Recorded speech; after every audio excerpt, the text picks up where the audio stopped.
He wasn't a Wall Street genius. He didn't have an Ivy League degree. But somehow, Bernie Ebbers built a telecom empire from a dusty motel in Mississippi. And then, he became the architect of one of the biggest corporate frauds in American history. This is the story of WorldCom, a company that soared to the top of the stock market and crashed in an $11 billion accounting scandal that shook Wall Street to its core. A story of power, deception, shattered legacies, and the man at the center of it all. Bernie Ebbers, the billion-dollar mirage of WorldCom.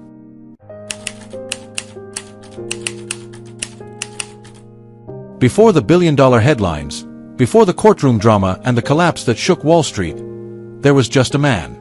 A tall, soft-spoken Canadian who wore cowboy boots instead of power suits. His name, Bernard John Ebbers. But the world would come to know him as Bernie Ebbers, the man behind WorldCom's meteoric rise and catastrophic fall. Born in 1941 in Edmonton, Alberta, Bernie grew up modestly. Never the star pupil, never the smooth talker. But what he lacked in pedigree, he made up for with charm and raw ambition. His family moved to California, then New Mexico, and finally to Mississippi, far from the glass towers of New York finance. Bernie was just another Southern boy with a basketball scholarship and a business dream. He bounced between jobs, a basketball coach, a milkman, a motel manager. And it was at that small motel in Brookhaven, Mississippi, where his real story begins. Because it wasn't Wall Street that gave Bernie his break, it was long-distance phone lines. In the 1980s, deregulation cracked open the telecommunications industry. Tiny phone companies, known as CLECs, or competitive local exchange carriers, started popping up all over the U.S., offering cheaper long-distance services. Ebbers saw an opportunity. In 1983, he and a few partners launched LDDS, Long Distance Discount Services Incorporated. It was small, scrappy, and local. Bernie became CEO in 1985. He wasn't a tech guy. He wasn't even a finance guy. But he had something many CEOs didn't, an instinct for momentum. By the early 1990s, LDDS started buying out other small telecom companies. Bernie's strategy was simple: buy fast, grow faster. The company changed its name to WorldCom in 1995, a bold move that matched Bernie's growing ambitions. With every acquisition, Bernie's influence grew. He turned backwoods phone lines into billion-dollar revenue streams. Wall Street started noticing. He became a media darling. The CEO who didn't own a computer. The cowboy who rode telecom straight into the Fortune 500. But behind the smile and folksy demeanor was something harder to see, an obsession with growth, at any cost. By the end of the decade, WorldCom had become a monster in the telecom space, snapping up companies, inflating revenue, and promising investors the moon. Bernie's net worth soared. He was now a billionaire. But the foundation he was building on was far from solid.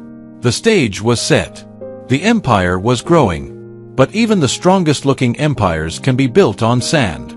This was just the beginning. Bernie Ebbers had done the impossible. From motel manager to multimillionaire CEO, he'd climbed to heights no one expected from a man with no tech background, no Wall Street pedigree, and no formal financial training. WorldCom was expanding fast. Too fast. But Bernie didn't believe in slowing down. In fact, he didn't believe in stopping at all. Every new acquisition brought more revenue, more power, more prestige. Investors were thrilled. The media adored him. And the stock. It was skyrocketing. But behind the scenes, something was starting to crack. The numbers looked too good to be true. And that's because they were. What happens when a company grows so big, so fast, that even its own books can't keep up?